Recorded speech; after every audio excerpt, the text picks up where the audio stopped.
Саулармысыз, хөрмәтлеләрбез. Тирә-юнебез қарлы қыш мөхитенә чумган. Җыганда февраль айы тик, ни дисәк тә, яз исе сизелә.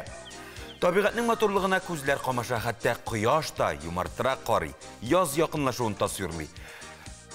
Күкрәк тутырып сулыш алуда җанга рәхәтлек, күңелгә сафлык бирә сыман. Хәтта көннәрнең озыная баруы да уңай йогынты ясый, яшәү дәртенә көч өсти. Җиһанның юмартлыгына рәхмәт йөзеннән, табигатькә мәрхәмәтле булып, тормышның матурлыгына хозурланып яшик. Исәнмесез, кадерлеләребез, яңа эш атнасын башлыйбыз. Татар халкы да элек-электән чәй эчәргә яраткан. Аны матур итеп кагыйдәләренә туры китереп эчсәң, ул тагы да тәмлерәк була. Сәламәтлек ул хазинә. Сәламәт булыр өчен без нәрсә эшләргә тиешбез?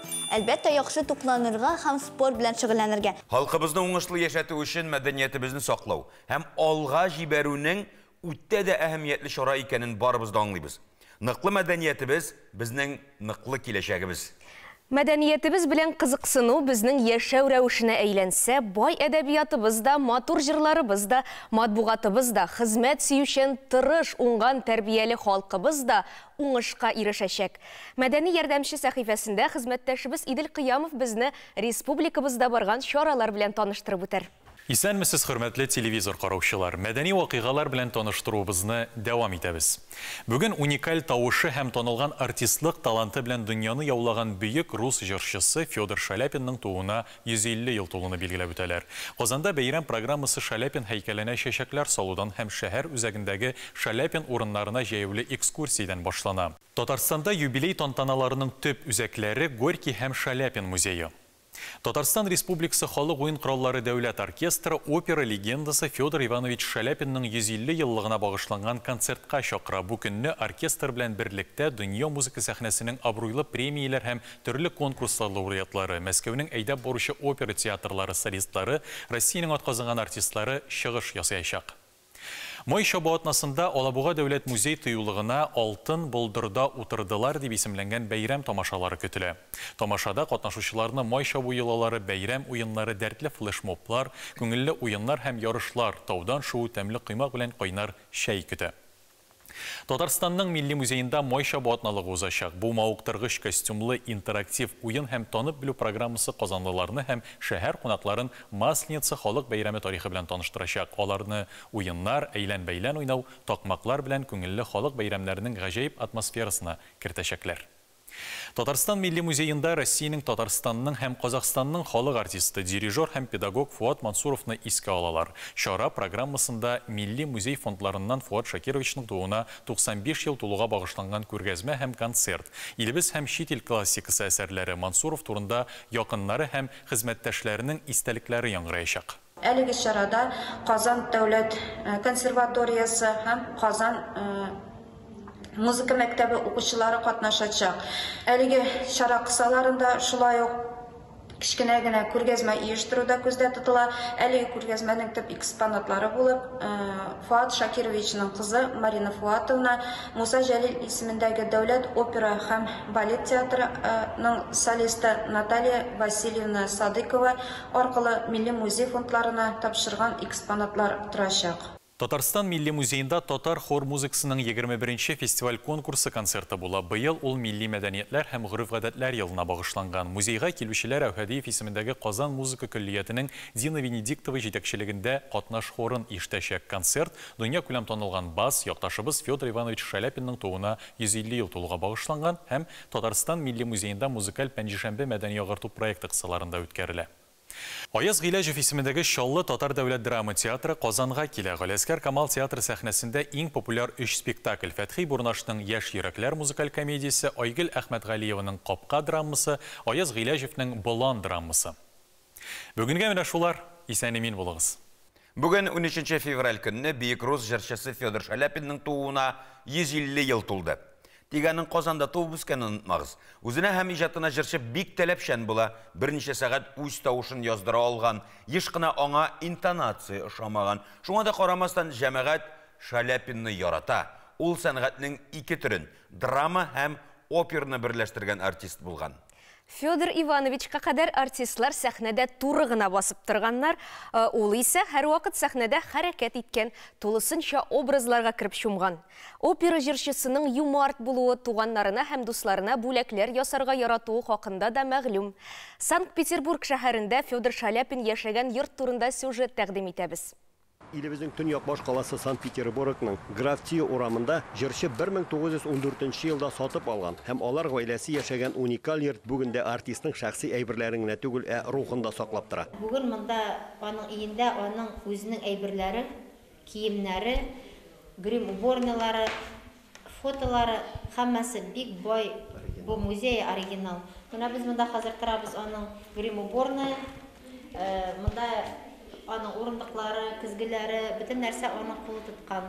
Санкт-Петербургта яшәүче Әлфия Рахматуллина шәһәрдәге борынгы татар тормышын өйрәнү, халкыбызның танылган шәхесләрен барлау буенча да зур эш алып бара. Ул хәтта татарлар белән генә түгел, гомумән Казан ягыннан чыккан һәм Петербургта яшәгән русның танылган кешеләре язмышы белән дә кызыксына. Шаляпин шуларның берсе. Монда менә фото Федор Иванович Шаляпин Казанда үзенең ие янында каян туган.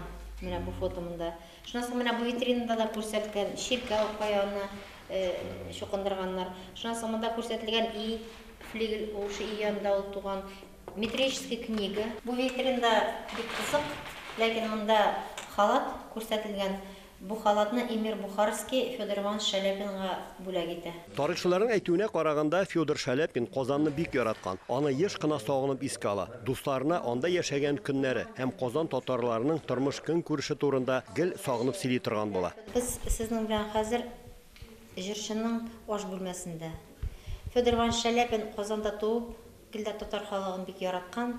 Менә бу бүлмәдә аның ял итәләр урыны да сәке кебек эшләнгән. Менә карагыз, нинди матур киләм ята, нинди шигелгән матур мендәрләр ята. Менә бу бүлмәдә тагын шундый рәсем бар монда. Менә бу рәсемне татар кызларын Федор Иванович Шаляпин гастрольдә булганда Киевта ала. Ләкин анда да күргәндә аның өчен безнең традициялар бик якын, бик йылы була. Шунсын да әйтү урынлы булыр. Урын җитмәгәнлектән җырчының бу музейына аның бик күп шәхси әйберләре әлдә куелмаган. Очень много вещей хранится в фондохранилище, которые находятся на 3-м, 4-м, 5-м этажах нашего же здания. Это фонды театрального музея. 1984 елда бөек җырчының кызлары Марфа һәм Марина Федоровналар беренче тапкыр туган шәһәрләренә кунакка кайталар. Алар да инде менә бу өйгә киләләр.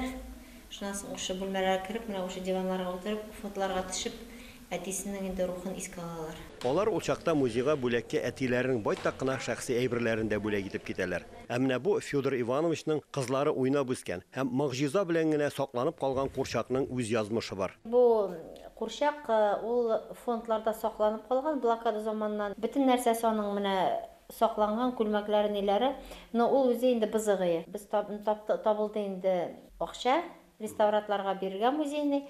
И музейный реставраторлар аны менә ушлай бик яхшы инде аны яңа сүрәткә керттеләр. Аның легендасы бар. Федор Иванович Шаляпинның кызларының курчагы дип. Менә ошо курчакны ошо сүрәттә инде музейный реставраторлар фондка биргәч, шуннан соң 4 айдан соңмы фотосы килеп чыга архивтан. Аның кызлары ошо курчак белән утыра. Әлеге йортта дөнья күләм танылган җырчы 1914 елдан 22 елга кадәр гомер итә. 22 елның җәй айларында Федор Иванович Шаляпин Франциягә 5 еллык гастрольләргә китә һәм шул китүдән ул башка Россиягә әйләнеп кайтмый. Федор Иванович Шаляпин үзе Франциягә күченеп киткәндә йортын һәм андагы барлык мал-мөлкәтен үзенең якын дусты Иван Дворищенга калдырып китә. Дусты анда гомеренең соңгы елларына кадәр яши. 1942 елның кышында блокада вакытында Шаляпинны нык хөрмәт иткән Иван Григорьевич үләр алдыннан көч хәл белән генә шәһәрнең театр музеена шалтырата. Һәм әлеге звонок бөек җырчының бик күп әйберләрен, киемнәрен һәм хуҗалык җиһазларын безнең көннәргә кадәр саклап калырга мөмкинлек бирә дә инде. Заманында Германиядәге Нойшванштайн замыгы каршындагы күлдә йөзеп йөргән аккышлар рус композиторы Петр Чайковскийны бик илһамландыра икән. Композитор үзен бөтен дөньяга таныткан Аккыш күлен шуннан соң иҗат итә диләр. Без сезне үзебезнең Аккыш күлендә илһамландырырга чакырабыз.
Кой бір мезгіллерде біздің уйыбыз фәқат бір генә юнәлештә була.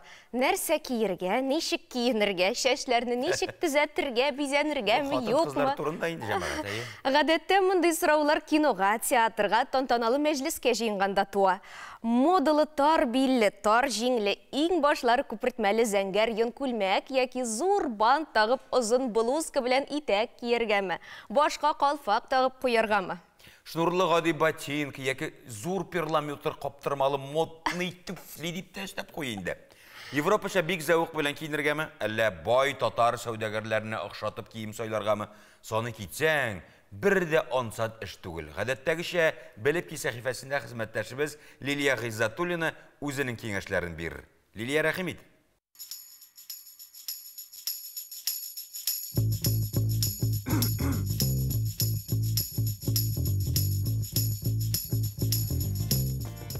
Исәнмесез. Әле кайчан гына бу киемнәр трендлар исемлегендә иде, бүген инде заманча классикны тәшкил итә. Бүген нәкъ менә шундый трендлар турында сөйләшербез. Аларны күрекмичә алырга мөмкин, чөнки бу киемнәр хәзер инде база, һәм тагын 4-5 ел әле актуальлыгын югалтмаячак. Трендлар турында сүз башлаганбыз икән, иң элек тарихка күз салыйк.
Инде бүгенге көнгә әйләнеп кайтыйк. Беренче тренд туры яисә халат тибында пальто. Менә инде 5-6 ел мондый пальто гардеробларыбызда иң популяр кием. Килешәсездер, уңайлы да, матур да. Аны бернинди мода кысаларына кертеп булмый. Димәк, без әле пальтоны озак еллар кия алачакбыз дигән сүз. Алдагы тенденция сырган куртка. Ир-атлар күлмәге формасындагы мондый курткалар модага бик сак адымнар белән кергән иде. Әмма менә инде 2-3 ел позициясын бирми. Подиумнарда да бик еш очрый. Хәзер инде аны да күрекмичә классик исемлегенә кертә алабыз. Аның белән күп катлы образлар ясау мөмкинлеге дә бик зур.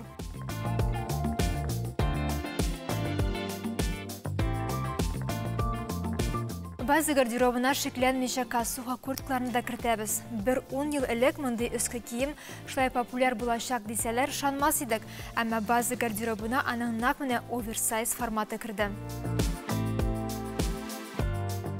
Классикага әйләнгән тагын бер тренд – киң киемнәр. Хатын-кызларның базы гардеробына ир-атлар костюмы, ниндидер зур детальләр, киң шалбарлар үтеп керде.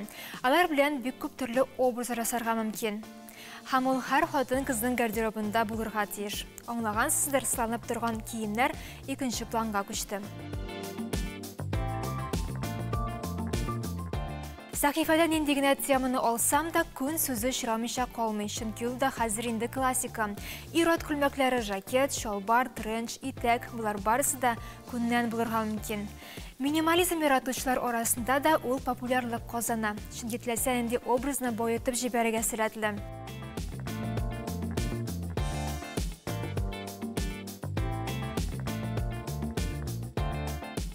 Оверсайз киң киемнәр турында әйтеп узган идем, бу шулай ук салкын сезонда киелә торган өске киемнәргә дә кагыла. Тренч, пальто, пуховик. Сез әле һаман аларның кысып торганын киясез икән, уйланырга вакыт. Менә инде 5 ел иркен силуэтлар модадан һәм алдагы елларда да ул позициясын бирергә җыенмый. Бу шулай ук шалбарга да кагыла. Бүген бер шиксез киң шалбар классика дип әйтә алабыз. Стильле Детальләргә килгәндә романтик стильне без база гардеробына кертә алабыз. Соңгы 4 елда подиум коллекцияләрендә бала итәкләр, шелтәрле блузка, яка, винтаж шешәкле принтны бик еш күрәбез. Һәм көндәлектә дә бик рәхәтләнеп кулланабыз. Дизайнерлар бу тенденция әле озак еллар сакланачак дигән фикердә. Аяк киемнәренә килсәк, сыланып тормаган торба кунычлы итек, кысып торган ботильон, лофер, Мэри Джейн, нечкә баулы босоножка һәм тупас ботинка шулай хитлар исемлегендә һәм үз позицияләрен нык саклый. Димәк, аларны да база гардеробка кертәбез.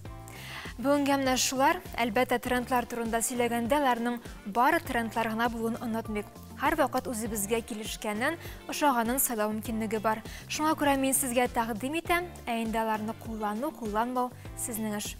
Һәр вакыт матур булыгыз дигән теләктә мин сезнең белән саубуллашам. Милли мәдәниятләр һәм гырыф-гадәтләр елы уңаеннан безнең тапшыруда Татарстан Республикасы муниципаль районнарында яшәүче халыкларның көн күрешен күрсәтүче гырыф-гадәтләргә, бүгенге милли җанлы оста кәсепчеләргә, һөнәрчеләргә багышланган сәхифә чыга башлады. Проект Татарстан Республикасы Мәдәният министрлыгы Дәүләт бюджет учреждениесе Татарстан Республикасы мәдәният өлкәсендә инновацияләр һәм гырыф-гадәтләрен саклау ресурс үзәге белән берлектә гамәлгә ашырыла. Шул уңайдан хөрмәтле кунагыбызны каршылый бездә кунакта сәнгать фәннәре докторы, Татарстан Республикасының атказанган фән эшлеклесе, Мәрҗани исемендәге Тарих институтының әйдәп баручы хезмәткәре, профессор Гүзәл Сөләйманова Вәлиева. Гүзәл ханым, саумысыз, хош килдегез. Исән сау. Бүтән мактаулы исемнәрегезне дөрес әйтеп бетердемме? Бүтән сөздерес только әйдәп баручы түгел, баш. Баш белгесе. Ярар. Ансы өчен кичерерсез. Кичерәбез инде. Рәхмәт. Ярый, безнең төп сөйләшүбез бүген һөнәрчелек турында булыр. Татарстанда һөнәрчелек нинди хәлдә менә хәзер? Ну, сез үзегез күрәсездер, безнең һөнәрчеләрнең әйберләрен, аларның эшләгән матур-матур сувенирларын, алар хәзер күбәйде. Менә шулай да кибетләрдә күрәбез, көн күрештә күзәтәбез, әйме? Республика буенча бит инде сез барысын да күзәтәсез, фән белән тыгыз элемтәдә булгач бит инде сез төгәл саннар да беләсез. Кайсы районнарда шулай да күбрәк сакланган менә үз кулы белән кәсеп итүчеләр? Ну, мин сезгә әйтергә телим, Казанда күбрәк, шәһәрләрдә күбрәк алар ничектер иҗат итәләр. Авылларда санаулы гына, санаулы шәхесләр бар. Ләкин менә шундый безнең һөнәр төрләре бар. Кайсылар киң таралган. Ул менә йорт салу да. Мәсәлән, менә без бит йортларны матур итеп бизибез. Һәм инде менә элек бит татарларның йортлары агачтан булган. Хәзер инде күбрәк теге кирпичтан салалар, аннары сайдинглар ясыйлар. Бат шул хәлдә дә менә тәрәзә кашларын, йөзлекләрне бөтенсен нидән агачтан ясыйлар. Һәм аларны кисеп бизиләр инде.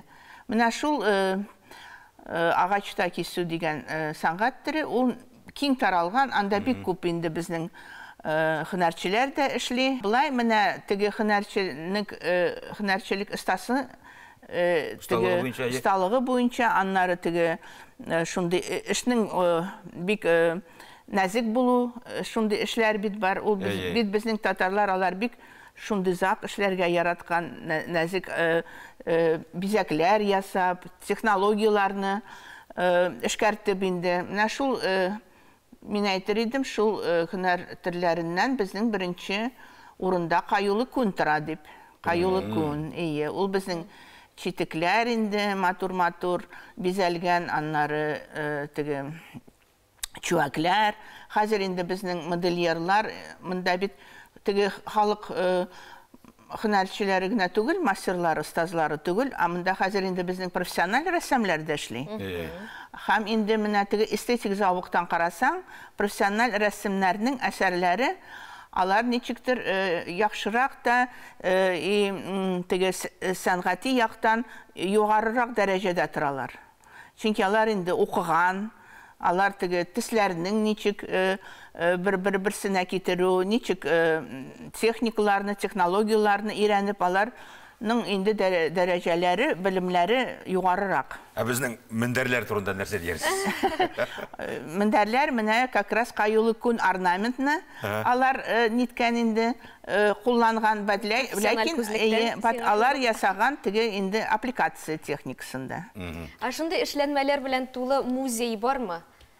Юк шул, менә кызганычка каршы, ничә ел инде 120 ел без конференциялар үткәрәбез, һәр конференцияда теге була бит инде резолюциялар, шунда резолюцияларда кертәбез инде бөтен теге югары безнең дәрәҗәле институтлар, учрежденияларга, министерстволарга да язабыз. Һәр бер резолюциядә бер пункт булып бара ул. Безгә инде менә шул татарның гамәли көнкүреш һәм һөнәрчелек музее кирәк дип. Менә милли мәдәният һәм гореф-гадәтләрен саклау елы уңайнан бәлки әлеге максатыгыз чынга да ашар. Амин бирүк. Амин. Шулай булса бик яхшы булыр иде. Ярар. Шулай да күбрәк нәрсә белән кызыксыналар, нинди эшләнмәләр белән? Күбрәк халыкка килгәндә без тәрәзә кашлар. Менә безнең бит хәзер бик күп туристлар йөри. Халык, менә яшьләр дә хәзер инде тартыла теге татар сәнгать әйберләренә. Бик модага безнең керде чигешләр, чигүләр, бик күп чигүләр, алтын белән дөрес түгел, ука белән чигү. Чөнки менә мин һәрвакыт китапларда укыйм, алтын белән чигү дип язалар. Татарларда ул ука белән, ука чигү дип әйтелгән элек. Һәм инде менә бу тагын нәрсә әйтим. Менә безнең йортларда шамаилләр күбәйде инде. Кешеләр шамаилны яратып хәзер алалар. Ул да инде безнең сәнгатьнең бер төре һәм киң таралган иде революциягә хәтле. Менә ничектер бер чөнкелектә булган менә шушы һөнәрчелек, ул хәзер бүген көндә үсештә, шулай бит? Беләсезме, мин бик канагать, чөнки мин инде 80нче еллардан эшлим. Менә бу өлкәдә диссертацияларда яздым инде шуңа бәйле. Менә бу актык елларда, бер 10-20 елда микән үсеш китте. Чыннан да үсеш китте.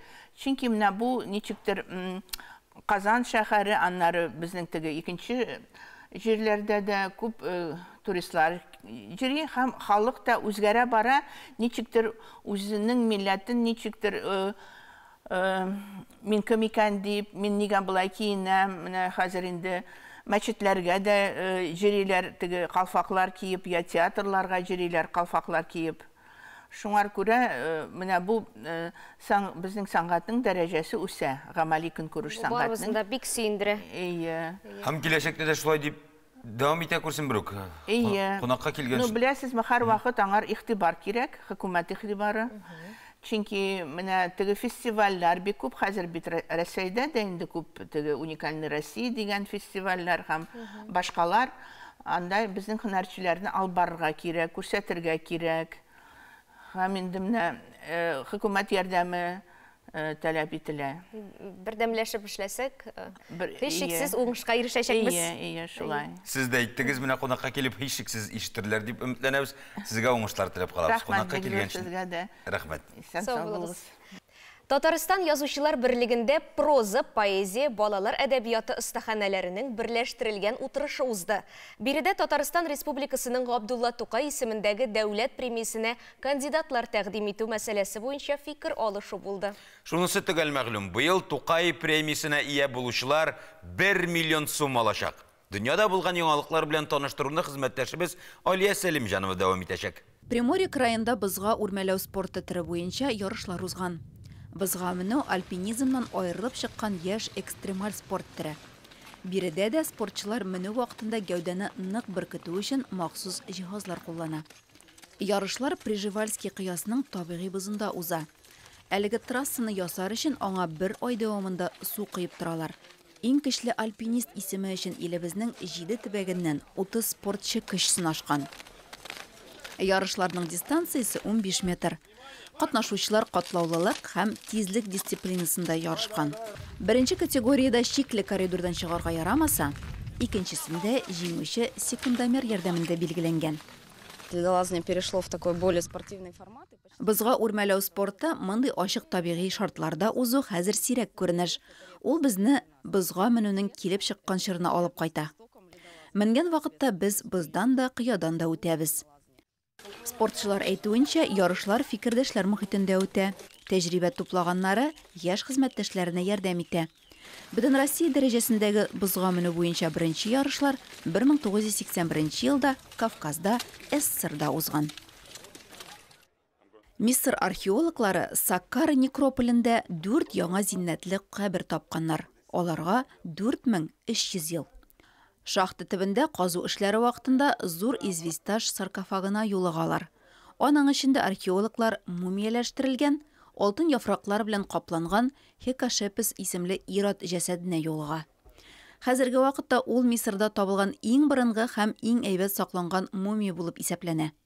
Археологлар төркеме җитәкчесе, фәннәр докторы Захи Хавас, каберләр һәм алардагы ядкәрләр безнең эрага кадәр 2686-2181 елларга, ягъни борынгы патшалыкның 5 һәм 6 династияләре буыны идарә иткән чорга карый, ди. Табылган 4 төрбәнең иң зурысы рухани инспектор һәм зур түрәләрне караучы Хнум Джефет исемле кешенеке икәне ачыкланган.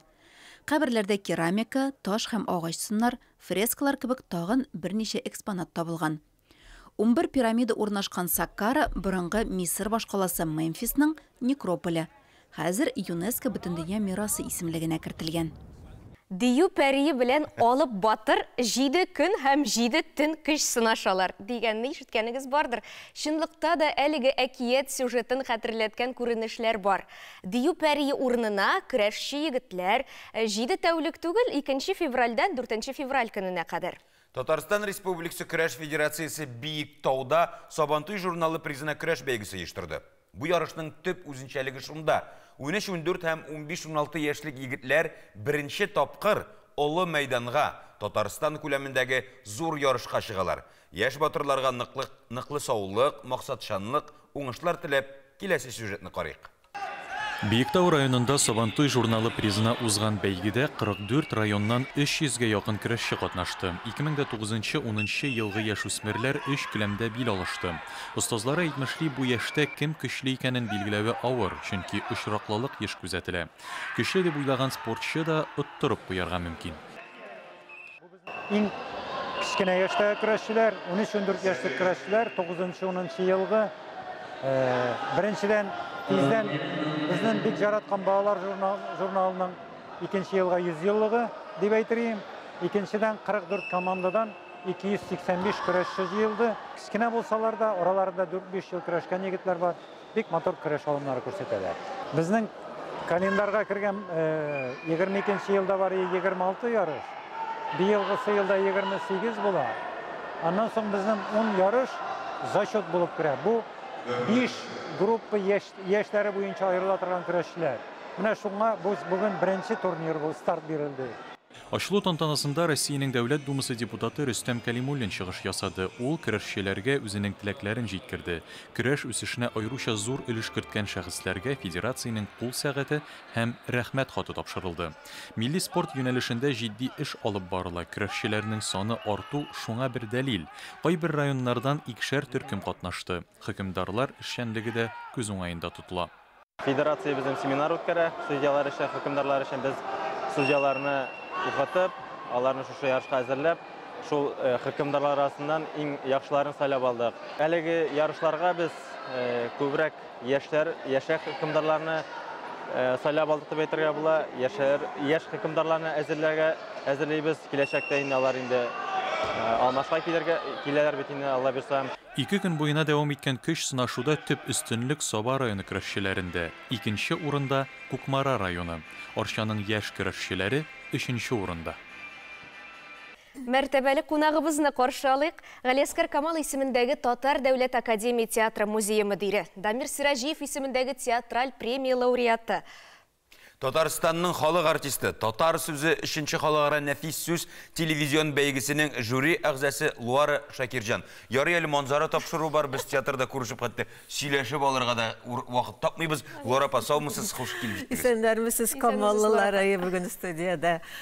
Міне, шушы бәйгі хақында әңгәмә құрасы келе. Неше ғариза қабыл етілді, қатнашушылар ғымымен нендерек еділер бұл?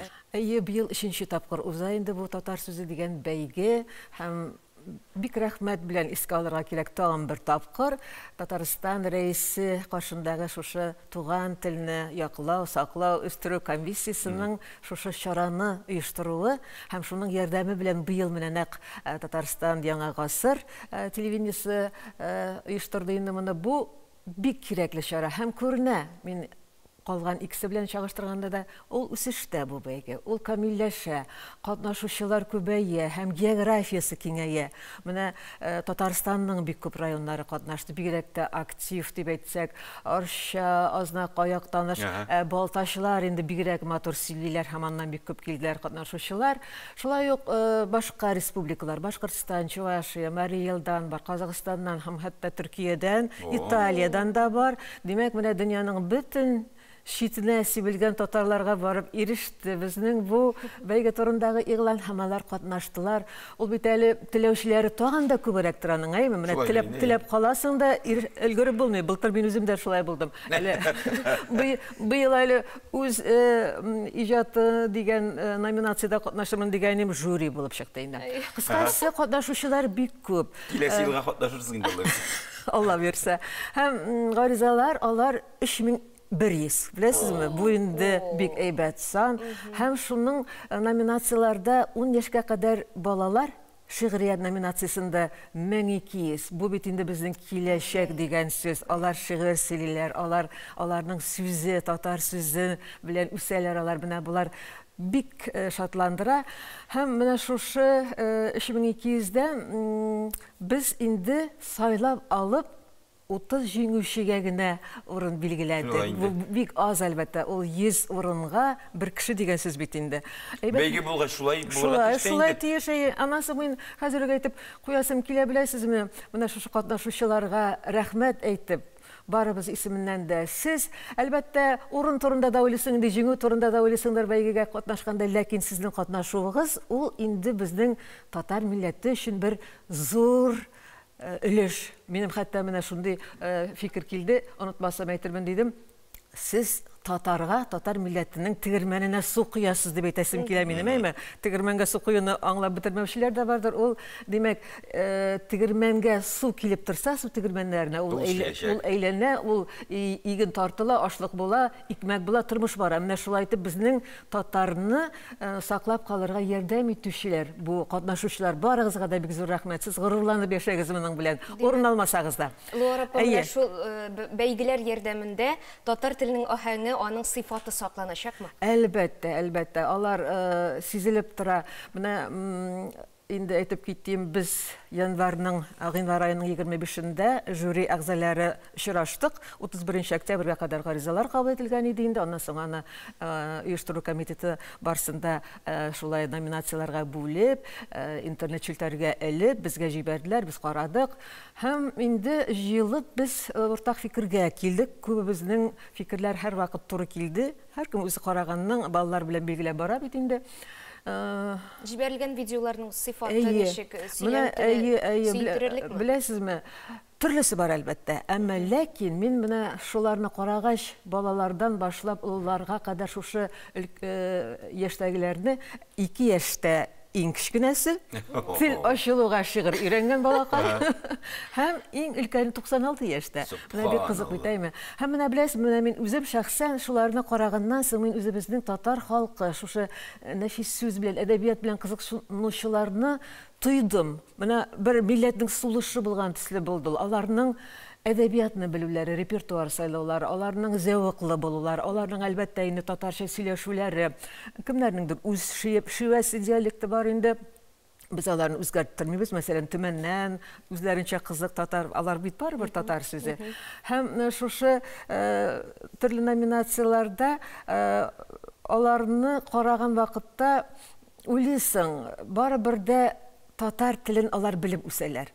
Һәм менә мин шуңа игътибар иттем, өлкәннәрне тыңлаганда бөтенләй колак рәхәтләнә, йөрәк рәхәтләнә авыл җирләреннән. Аларда менә безнең чын теге татарча дөрес сөйләм, логикасы, басымы барсы да сакланган. Яшьләрдә инде әлбәттә очраштыргалый менә шушы логика, басым, кайдыр русчадагы кагыйдәләр белән сөйләү бар. Ләкин аларны шулай менә шушындый чаралар ярдәмендә әкрен-әкрен төзәтербез дип, алар бит әле аннан соң менә манзара тапшыруында күренеп тә алалар.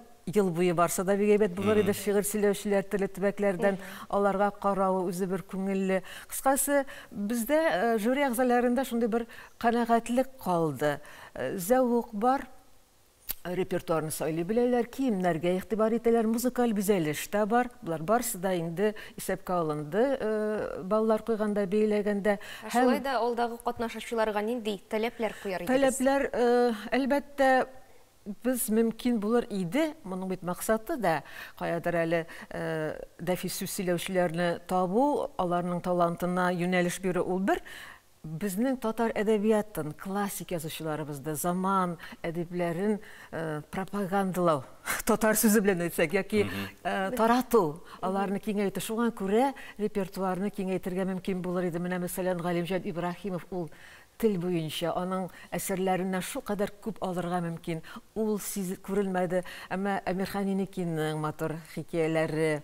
Аннан соң беләсезме, шуны гына әйтеп китәм, менә мин прозаларына караганда үзек дип бирәләр алар, ләкин үзекне сайлый белү, менә ул зур осталык аңа кирәк. Каядыр әзәрәк башы булсын аның, кульминациялеше һәм ахыры.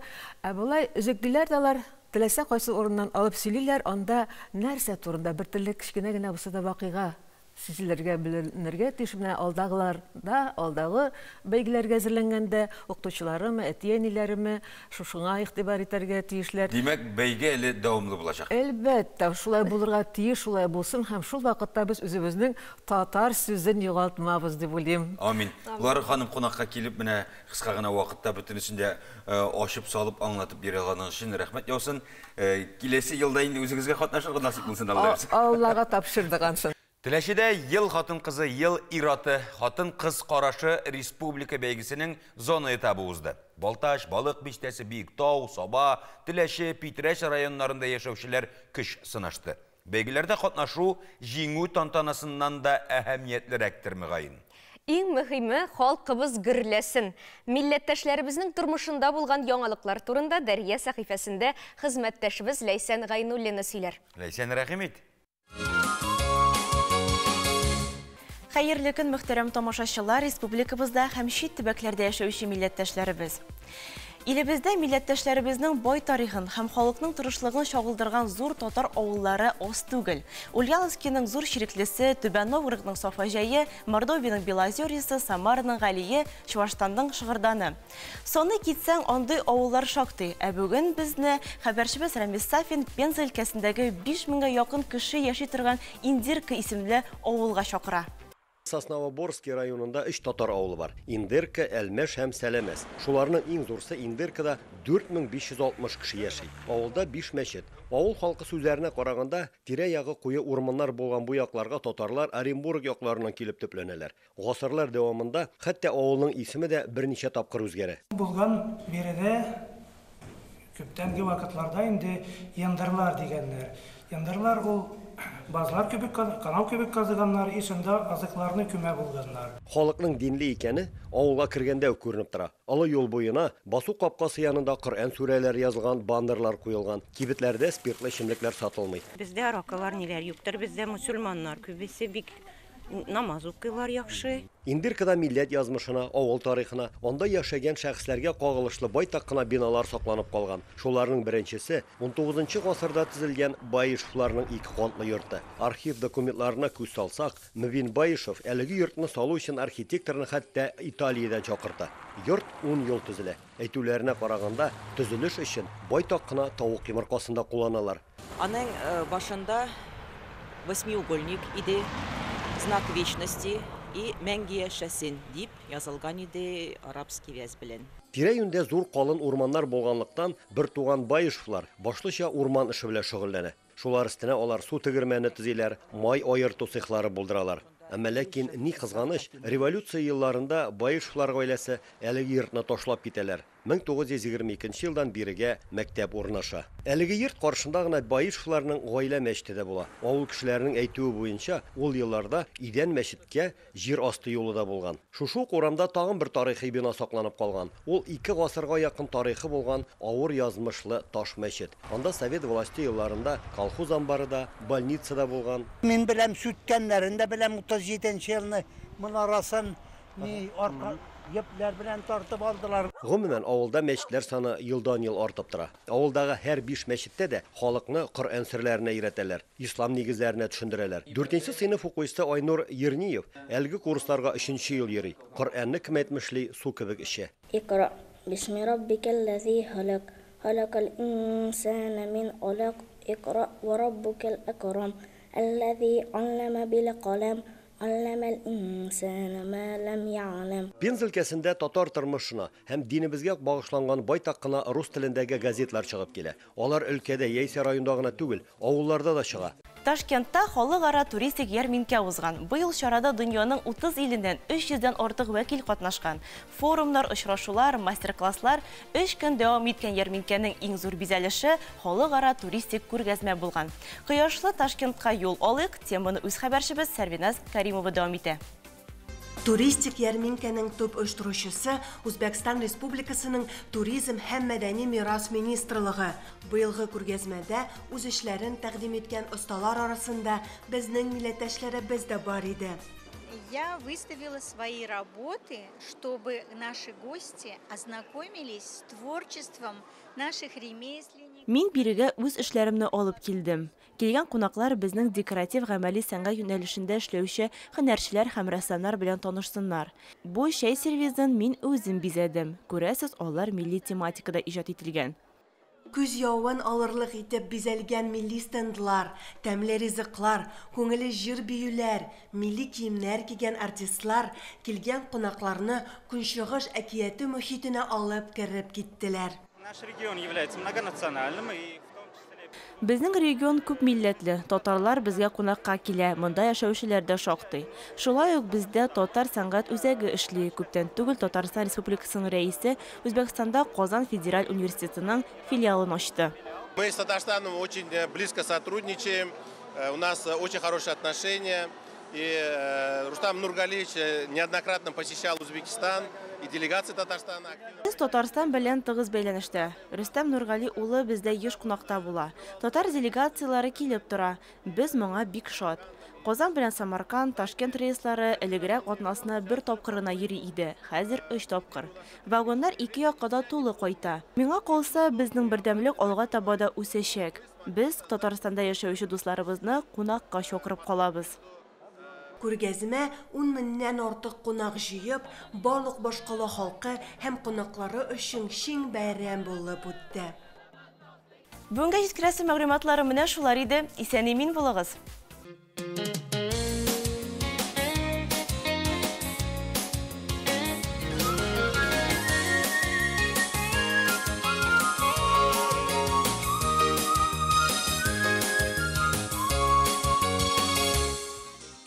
Саулармысыз, хөрмәтләребез, без ел башыннан ук үзебезгә эш планын төзеп яшәргә тырышабыз. Шулай да теләкләр, уй-фикерләр төгәл булырга тиеш. Әлбәттә, бу максатка ирешү өчен теләгебез төптән уйланылган булуы да шарт. Эш барышында шактый гына тәҗрибәдә тупларга өлгергәнсез икән, димәк, сез дөрес юл сайлагансыз. Шуны онытмыйк, безнең мөмкинлекләребез шиксез. Һәммәгезнең дә биек үрләр яуларлык сәләтегез бар. Бер-беребезгә ярдәмләшеп, изге эшләр башкарыйк, бу заман таләбе. Без үз чиратыбызда иҗат төркемебез белән Алмаз Гәрәев, Зөлфия Шәмсуарова, манзара тапшыруын дәвам итәбез.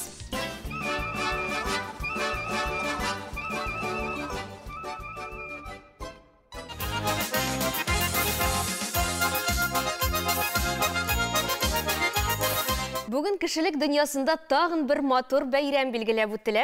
Ол кинокамера ойлап табылған күн деп тарихқа кіріп қалған.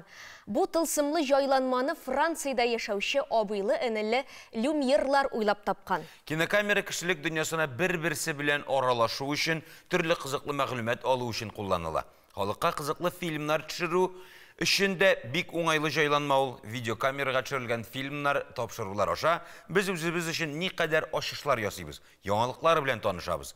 Бұл тылсымлы жайланманы ойлап табушыларға біз де рәхмәтлі. Видеокамера берген мүмкіндіктер турында келесі сюжетта. Тек шунын мағыз жамағат, видеокамераға тілесе нәрсе түсірмәгіз. Ул булмаса біз яратып қарай тұрған фильмнарда, телевизорда, кинода булмас идем. Һәм мин дә сезнең каршыгызда сөйләп тормас идем. Әлеге техниканың бүген туган көне. Сүз камера турында. Камераны галимнәр абыйлы энеле люмьерлар уйлап таба. Бу вакыйга 1895 елның 13 февралендә була. Алар камерага төшергән беренче киносеанс шушы ук елның 8 декабрендә Капуцинов бульварындагы Гранд кафеда күрсәтелә.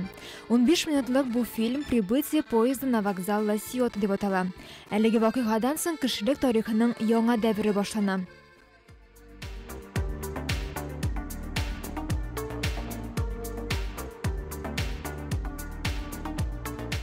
Бүген инде һәрберебез оператор, камера белән идарә итә белән. Әмма шын профессионаллар кулында гына ул иҗат әсәре тудырга сәләтле. Һәм бүген без сезне шундый профессионалларның берсе Фәнис Садыков белән таныштырырбыз. Минем өчен беренче чиратта эш коралы, икенче чиратта минем тормыш рәвеше дип әйтсәм дә була, чөнки үземне хәзерге көндә камерадан башка күз алдына китерә алмыйм. Кулына беренче тапкыр камераны ул 15 яшында ала. Аннан соң үзен нинди генә һөнәрләрдә сынап карамый. Хәтта стюард булып та эшли. Яңадан камерага төшерү теләге дә нәкъ менә самолетта туа. Ушканда безнең бер коллега бар иде. Ул үзенең камерасы белән кичкенә генә цифровая камера, аның командировкалар вакытында шундый мотор пейзажлар төшереп йөри иде. Яисә пилотлар кабинасына кереп, өстен шәһәрләрне төшерә. Мин менә жаңадан кызыксына башладым, кирдән кайтырга булдым. Ә бүген инде яңа гасыр каналының күп кенә программаларын төшерүдә үз өлешен кертә. Визуально уйлый белә торган кеше булырга тиештер дип уйлыйм. Үзенең башында фантазиясе булмаса кешенең, ул минемчә төшерә алмый. Шуңа күрә үзенең фикерләү рәвешен үзгәртә белү кирәк, моторлыкны күрә белү кирәк. Әлбәттә тырышлык кирәк. Фәнис һәм башка барлык операторларыбыз хәбәрчеләрнең, алып баручыларның, мөхәррирләрнең идеяларын камера ярдәмендә тормышка ашыра. Димәк, бүген аларны да бәйрәм белән котларга була. Ул видеокамера телефонга кіріп урнашкач, бүттен кеше менә шулай йөри башлады бит хәзер җәмәгать. Ярар, без тапшыруны дәвам итик. Заманында Германиядәге Нойшванштайн замыгы каршындагы күлдә йөзеп йөргән аккышлар рус композиторы Петр Чайковскийны бик илһамландыра икән. Композитор үзен бөтен дөньяга таныткан Аккыш күлен шуннан соң иҗат итә диләр. Без сезне үзебезнең Аккыш күлендә илһамландырырга чакырабыз.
Хөрмәтле тамашачылар, экраннар каршына якынрак урнашыгыз, әңгәмәбезне игътибар белән тыңлагыз. Файдалы киңәшләр ишетүегез ихтимал.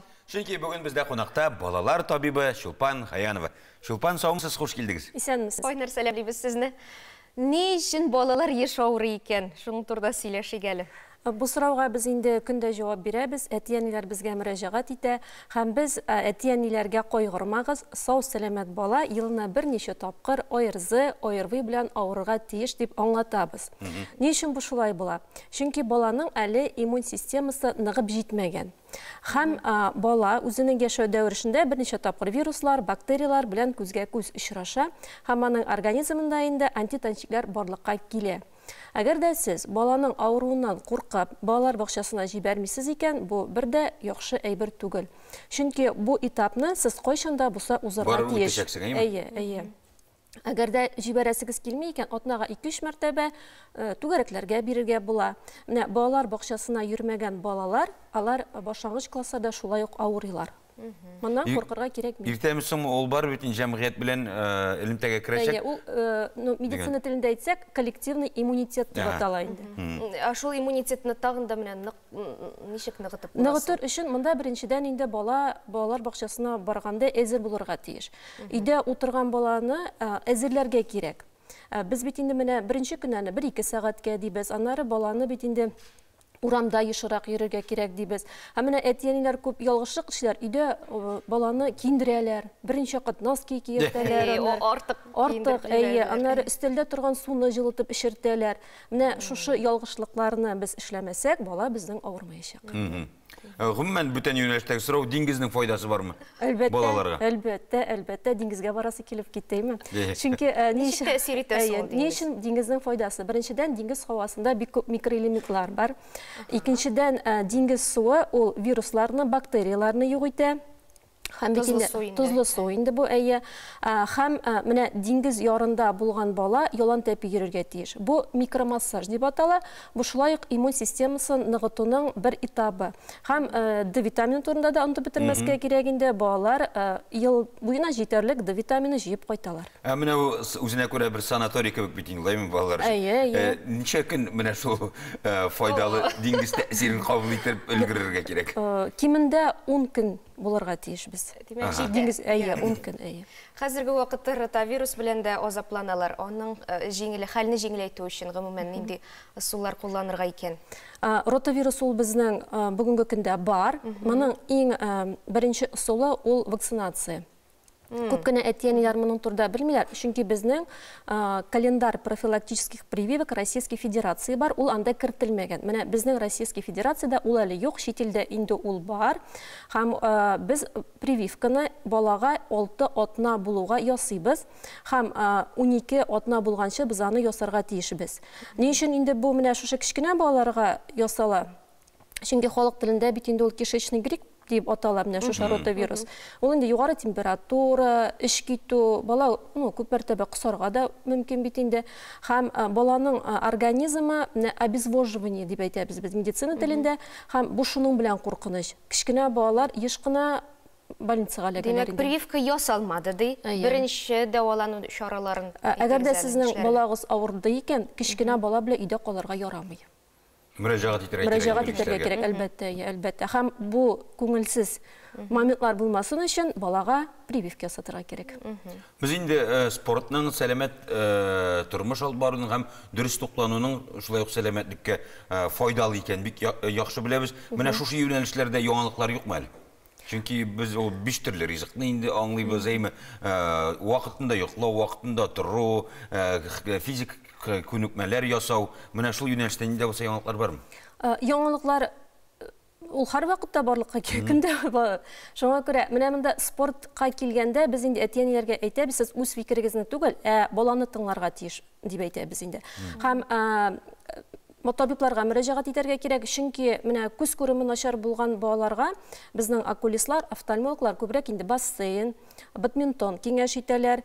Умыртка баганасында зыян булган балаларга шулай ук инде ул безнең бассейн тәкъдим ителә. Инде шундый гиперактивный балаларга без инде футбол күбрәк тәкъдим итәбез. Һәм спортка бир алдыннан бала кичкенә генә чекап программа узарга тиеш инде. Бу әйтеп үткәнчә шушы тор белгечләргә җибәрәбез балаларны, лаборатор анализлар, ЭКГ, эчке органнарга үз ясыйбыз инде без. Баланың организмы нәрсәгә сәләтле һәм нәрсәгә катгый рәвештә тыела, шуны ачыкларга кирәк. Әлбәттә, әлбәттә. Менә мин үзем әни буларак, шулай ук инде безнең класстагы бер малай югары дәрәҗәләргә иреште. Һәм мин әни буларак баламны шунда бирәсем килде. Нәрсә буенча югары дәрәҗәгә? Карате иде. Карате буенча инде. Мин бит әни һәм мин үземнең баламны уңышлар телим. Һәм шул вакытта миңа әйттеләр: "Сез берничә төрле спорт төрен, менә спорт төренә барып карарга тиешсез. Балагыз нинди спорт төрен сайлый, һәм шунда гына, шул чакта гына без ул спорт төренә барырга тиешбез." Әтияне теләге белән булып чыкты бит инде. Шуңа күрә, футболга да барып карарга тиеш, каратыга да, бассейнга да, һәм шул вакытта гына бала үзе сайларга тиеш. Һәм сез нәрсә сайладыгыз? Без кудо, безнең спорт төрө кудо дип атала. Сез гомумән төрле балалар белән аралашасыз, сезгә төрлесе дәваланырга килә. Ничек сез алар белән уртак тел табасыз? Алар арасында бит табиблардан куркучылар да бар. Без балалар табибы буларак безгә икеләтә, чөнки без инде бала белән генә түгел, әтияне белән дә уртак тел табырга тиешбез. Менә кабинетка килеп кергәч тә без беренче бала белән исәнләшәбез һәм әтияне белән сөйләшә башлыйбыз. Һәм инде без югары тонда сөйләшмибез, әкрен генә баланың хәлләре ничек, ни өчен килдегез дип, һәм шуннан соң бала белән диалогка керәбез. Һәм инде исемең ничек, ничә яшьсең, өйдә нинди хайваннарыгыз бар, урамда нинди һава торышы дип, әкрен генә менә шулай баланы карый башлыйбыз. Менә шул вакытта бала, ул бит инде көзгө шикелле, ул синең нинди халәттә икәнеңне күрә. Һәм үзебез дә бала шикелле, алар белән сөйләшә башлап, әкрен генә эшли башлыйбыз. Күп очракта нәрсә дисәк тә, әтиянең курку, борчылуы да балага тәэсир итә, бәләки балаларга бигрәк тә. Менә шундый яшь балалы әтиянеләргә нәрсә теләр идегез? Ни киңәшегез? Әлбәттә, менә мин моның белән 99% ризалашам. Менә шулай садика, балалар бакчасына барар алдыннан справкаларга киләләр дә бит инде, без сезгә 3 көннән соң киләбез диләр. Мәйтә, сез нигә миңа 3 көннән соң киләсез? Чөнки без авырачакбыз. Әле менә бармаган. Программа төзеп куялар. Әти, менә шул вакытта мин алай ярамый. Сез ни өчен авырырга тиеш? Менә әтияне әзерләргә кирәк. Әтияне, менә мин әйттем инде, балалар алар безне укыйлар алар. Һәм менә әтиянең менә шушы алдан инде тревожность дип әйтәбез бит инде, алар балага күчә ул, алай ярамый. Теләкне дөрес итеп тели белергә кирәк. Дөрес итеп тели белергә кирәк. Әни буларак дип тә инде мин балама бит инде яхшылыкны телим дидек, шуңа күрә әни буларак тагы бер сорау. Үзегезнең балаларыгызга иртәнге ашка нинди файдалы ризык әзерлисез гадәттә? Хөрмәтле тамашачылар, әлеге сорауга җавапны сез безнең телеканалның социаль челтәрләрендә таба аласыз. Әлегә без югары белгечебез, балалар табибы Чулпан Гаянова белән сау булашабыз. Кунакка килгән өчен рәхмәт сезгә. Сау булыгыз, яхшы көн, рәхмәт сезгә. Спорт белән шөгыльләнү көннән-көн популярлаша бара. Спорт кешедә ихтыяр көчен, стресска каршы туручанлыкны арттыра. Көне буена җитәрлек кәеф бүләк итә. Ул үзенә күрә бер ял да әле. Балаларга да бит уку белән спортны аралаштырырга кирәк диләр. Рәсем яисә музыка мәктәбенә йөрүче баланы атнага бер мәртәбә булса да спорт залына алып бару әйбәт. Зәйнәп белән Аяз да белгечләрнең әлеге фикерләрен бик яхшы беләләр һәм физик күнегүләр турында онытмыйлар. Сәламәтлек ул хәзинә. Сәламәт булыр өчен без нәрсә эшләргә тиешбез? Әлбәттә, яхшы тукланырга һәм спорт белән шөгыльләнергә. Менә мәсәлән, сез иртә белән дусларым торыгыз һәм берничә күнегү ясап алыгыз. Әлеге күнегүләр сезгә көн дәвамына җитәрлек энергия бирәчәк. Шуңа күрә бүген без Аяз белән спорт залга килдек. Киттек! Спорт залга килгәч, тәртип кагыйдәләрен генә түгел, куркынычсызлык кагыйдәләрен дә үтәргә кирәк. Залга тренердан башка кермәскә, тренажерларга рөхсәтсез тимәскә. Аязга бу турыда гел искә төшереп торырга кирәк. Так, Аяз, тукталып. Барлык кагыйдәләрнең алтыны ул да булса, син берәр кая барсаң, монда укытучыдан яисә тренердан рөхсәт торырга кирәк.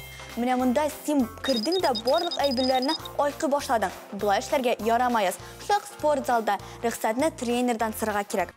Аязның иң яраткан эше шауып йөрү. Спорт залы моның өчен иң яхшы урын. Тренер килгәнче, зал буенча йөгерергә, сикерергә ярамый, чөнки аннан кирәк булган күнегүләрне ясарга хәлегез калмаячак. Нәрсә, Аяз, ардыңмы? Менә беләсезме, дусларым? Аяз тагын бер кагыйдәне бозды. Беләсезме, Аяз ниндене? Спорт залда бары тик тренерның гына тыңларга кирәк. Менә син чаба башладың. Чабыр алдыннан баштап буыннарны җылытырга кирәк, Аяз. Һәм тагын бер кагыйдә. Спорт залда игътибарлы булырга кирәк. Беләсезме ни өчен? Чөнки монда бик еш җәрәхәтләнәләр, Аяз. Чөнки синең шикелле тренерны тыңламыйлар. Бүтән булай эшләмә, тәртипле бул, Аяз. Ярар. Спорт залда үтәлә торган тагын 1-2 кагыйдәгә тукталыйк. Биредә шөгыльләнгәндә башкаларга кымашауламагыз, беркемне этмәгез, төртмәгез. Аяз, син нишлисең? Менә шундый начар тәртибең белән син үзең дә спорт белән шөгыльләнмисең. Һәм миңа спорт белән шөгыльләнергә бик каты кымашалыйсың. Аяз, әлеге спорт залда бик күп кешеләр һәм бик күп балалар шөгыльләнәләр. Һәм менә шундый тәртибең белән син аларга зыян саласың. Бүтән булай эшләмә, тәртипле бул. Ярармы? Аңладым. Аяз биредә дә килеп күңел ачырга вакыт таба. Күнегүләрне онытып, апасын кытыртып алырга булды. Кайчып, Зәйнәп эзләп бераз интексенәл диде бугай. Аяз каяда? Аха, монда. Аха, монда качтымы? Чыгалы бу, тиз бул, чыгалы мондан, киләле монда, кил. Чыгалы. Аяз, мен сине күп мәслим бит. Спорт залда бар тик мине белән генә җир. Аяз, шулай монда коридорлардан чабып җирмә, кешеләргә кымашалама һәм әлбәттә сикереп һәм маймаланып җирмә. Бу матур күренеш түгел. Булай бүтән эшләмә, Аяз, тәртипле бул. Аңладыңмы? Спорт белән шөгыльләнү бик файдалы. Иң мөһиме, биредә үтәлә торган кагыйдәләрне онытмагыз һәм Шаян ТВ каналын карап, тәртипле булыгыз. Безнең тәнебез гел хәрәкәтләнеп торучы машина кебек, һәр вакыт хәрәкәттә булуыбызны таләп итә. Тик без күпме генә тырышсак та, талпынсак та, төрле юнәлештә профессиональ биючеләр Сәйдә Миннибаева һәм Александр Девитьяров башкарган хәрәкәтләрне алай оста булдыра алмабыздыр кебек. Аның өчен балачактан хыялланып, гомереңне менә шул биюгә генә багышларга кирәк. Сәхнәбезне чын биючеләргә тапшырыйк. Барлык эш мәшәкатьләрне читкә куеп, идеал төркеме тәкъдим иткән биюгә biz дә кушылыйк.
Халқыбызны уңышлы яшәтү өчен мәдәниятебезне саклау һәм алга җибәрүнең үтә дә әһәмиятле чара икәнен барыбыз да аңлыйбыз. Ныклы мәдәниятебез безнең ныклы киләчәгебез. Мәдәниятебез белән кызыксыну безнең яшәү рәвешенә әйләнсә, бай әдәбиятыбыз да, матур җырларыбыз да, матбугатыбыз да, хезмәт сөючән, тырыш, уңган тәрбияле халкыбыз да уңышка ирешәчәк. Мәдәни ярдәмче сәхифәсендә хезмәттәшебез Идел Кыямов безне республикабызда барган чаралар белән таныштырып үтәр. Исәнмесез, хөрмәтле телевизор караучылар. Мәдәни вакыйгалар белән таныштыруыбызны дәвам итәбез. Бүген уникаль тавышы һәм танылган артистлык таланты белән дөньяны яулаган бөек рус җырчысы Федор Шаляпинның тууына 150 ел тулуны билгеләп үтәләр. Казанда бәйрәм программасы Шаляпин һәйкәленә чәчәкләр салудан һәм шәһәр үзәгендәге Шаляпин урыннарына җәяүле экскурсиядән башлана. Татарстанда юбилей тантаналарының төп үзәкләре Горький һәм Шаляпин музее. Татарстан Республикасы халык уен кораллары дәүләт оркестры опера легендасы Федор Иванович Шаляпинның 150 еллыгына багышланган концертка чакыра. Бу көнне оркестр белән берлектә дөнья музыка сәхнәсенең абруйлы премияләр һәм төрле конкурслар лауреатлары, Мәскәүнең әйдәп баручы опера театрлары солистлары, Россиянең атказанган артистлары чыгыш ясаячак. Май чабу атнасында Алабуга дәүләт музей тыюлыгына алтын болдырда утырдылар дип исемләнгән бәйрәм тамашалары көтелә. Тамашада катнашучыларны май чабу йолалары, бәйрәм уеннары, дәртле флешмоблар, күңелле уеннар һәм ярышлар, таудан шуу, тәмле кыймак белән кайнар шәй көтә. Татарстанның Милли музейында май чабу атналыгы узачак. Бу мауыктыргыч костюмлы интерактив уен һәм танып белү программасы казанлыларны һәм шәһәр кунакларын Масленица халык бәйрәме тарихы белән таныштырачак. Аларны уеннар, әйлән-бәйлән уйнау, такмаклар белән күңелле халык бәйрәмнәренең гаҗәеп атмосферасына кертәчәкләр. Татарстан Милли музейында Россиянең, Татарстанның һәм Казакъстанның халык артисты, дирижер һәм педагог Фуат Мансуровны искә алалар. Чара программасында Милли музей фондларыннан Фуат Шакировичның тууына 95 ел тулуга багышланган күргәзмә һәм концерт. Илебез һәм чит ил классикасы әсәрләре, Мансуров турында якыннары һәм хезмәттәшләренең истәлекләре яңгыраячак. Әлеге чарада Казан дәүләт консерваториясы һәм Казан музыка мәктәбе укучылары катнашачак.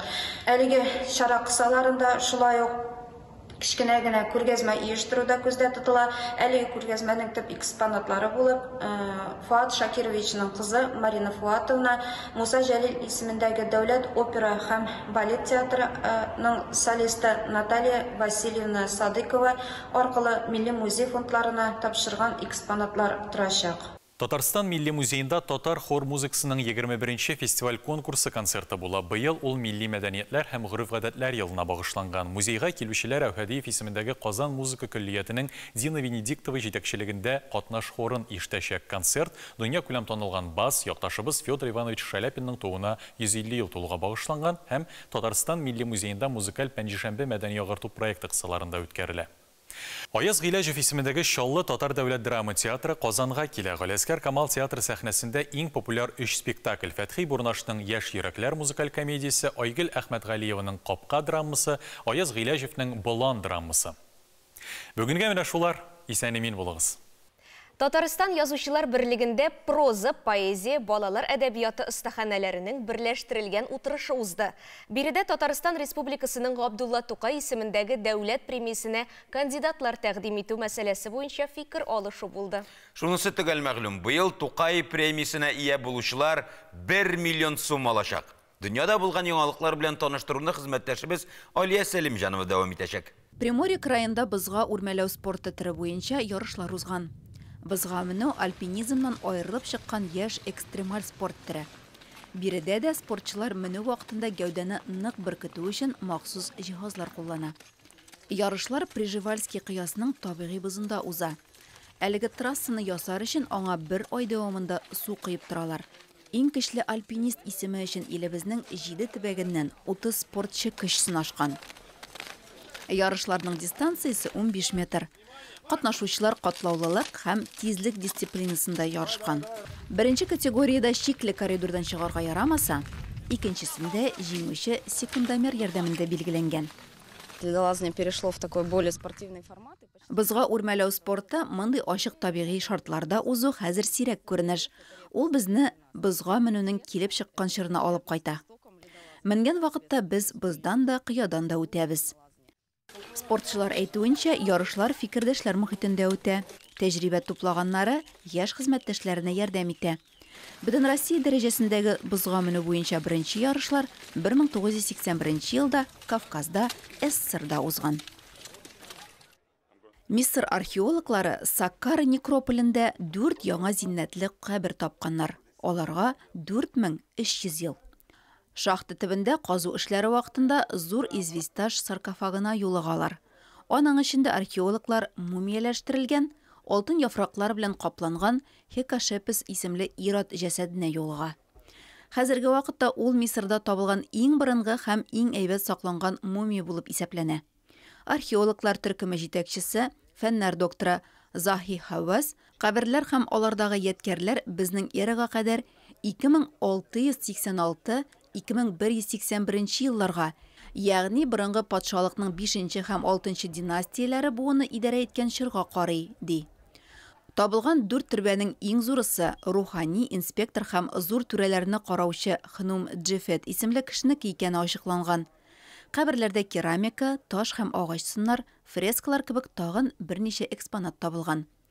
11 пирамида урнашкан Саккара борынгы Мисыр башкаласы Мемфисның некрополе.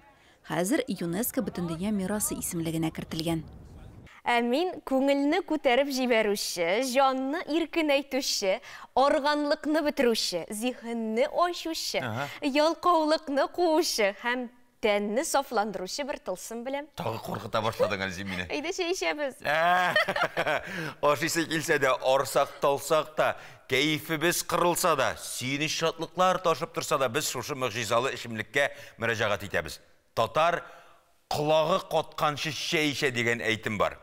Я, колагың тотып карыйм әле, кил әле. Юк, чәй эчү йоласын искә төшергәнбез икән, аның да үз тәртибе, этикеты бар. Киләсе сюжетка игътибар итик. Бәлки сез хәзер хуш исле тәмле чәй эчеп утырасыздыр. Иртә белән кәефне күтәрү өчен дә, кунаклар чакырганда да, эшлекле очрашулар өчен дә бик яхшы эчемлек ул. Юкка гына Англия патшабикәсе шулай яратмаган инде аны. Ярап китәсе юк, үзебезнең татар халкы да элеклектән чәй эчәргә яраткан. Аны матур итеп кагыйдәләренә туры китереп эчсәң, ул тагы да тәмлерәк була.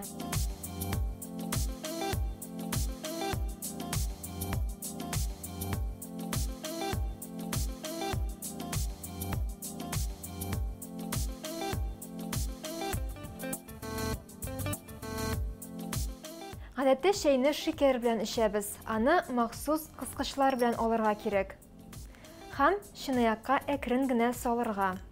Әгәр инде кыскычлар булмаса, шикәр шакмакларын бармак очлары белән калганнарына тимичә генә алабыз.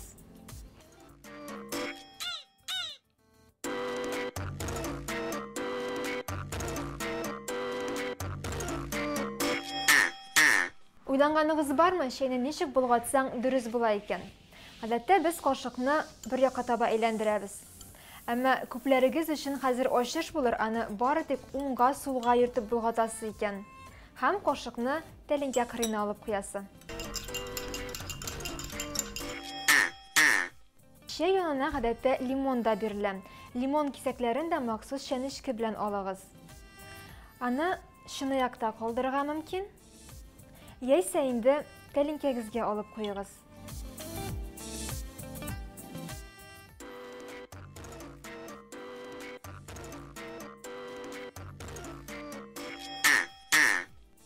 Чынаякны күтәргәндә 3 бармак белән тоткасыннан менә булай тотыгыз.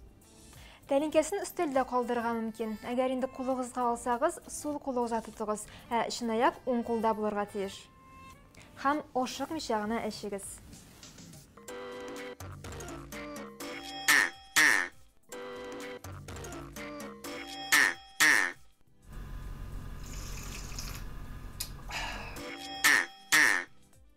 Шулай ук чәй табынга кайнатма яисә бал белән дә бирелергә мөмкин. Алар янында һәрбер кешегә җитәрлек итеп махсус савытлар, розеткалар куела.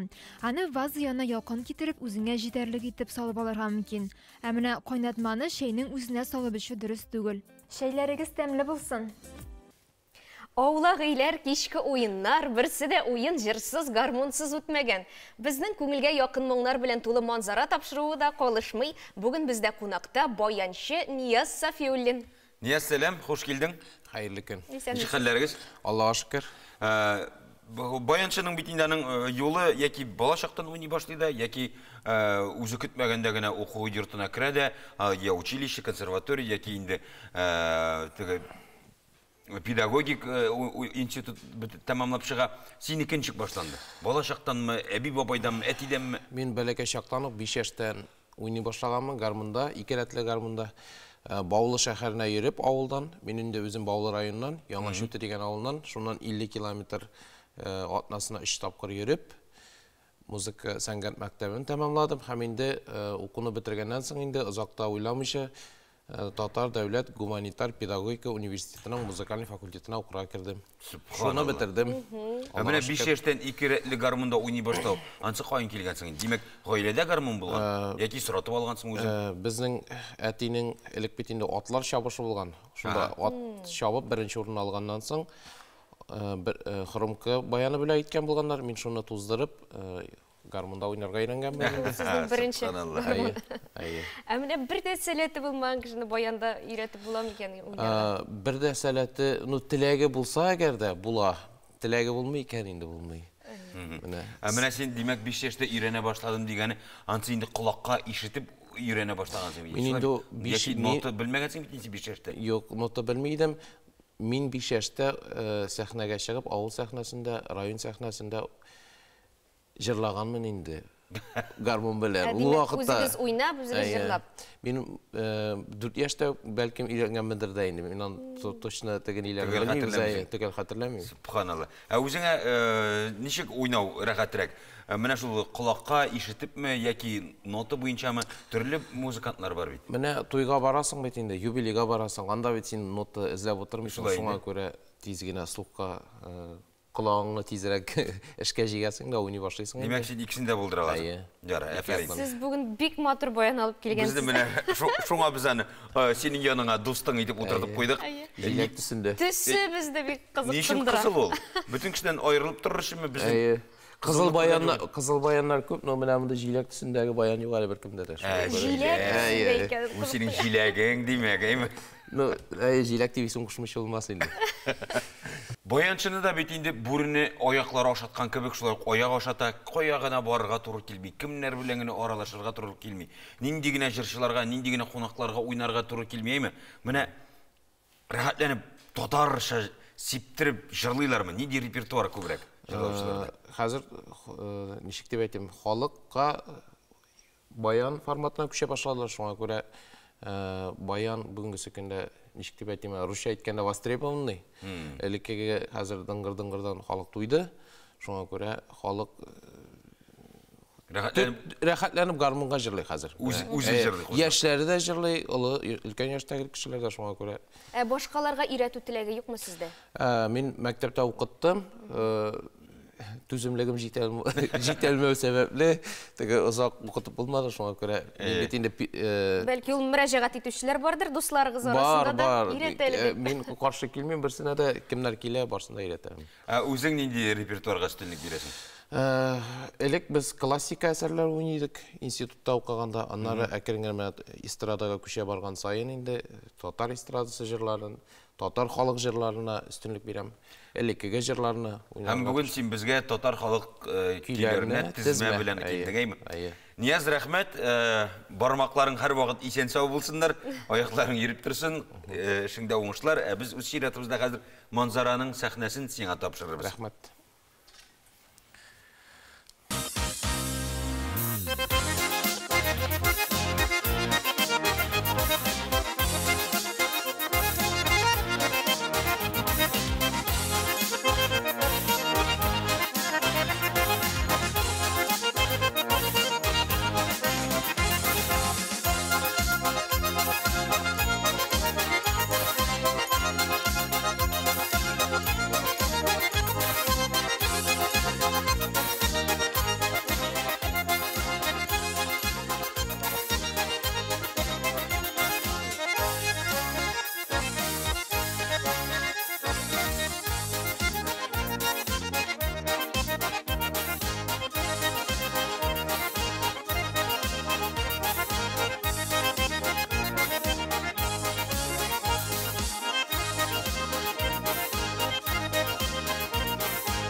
Әрин рәхмәт яусым қонағыбызға һәм аның жиләк баянына.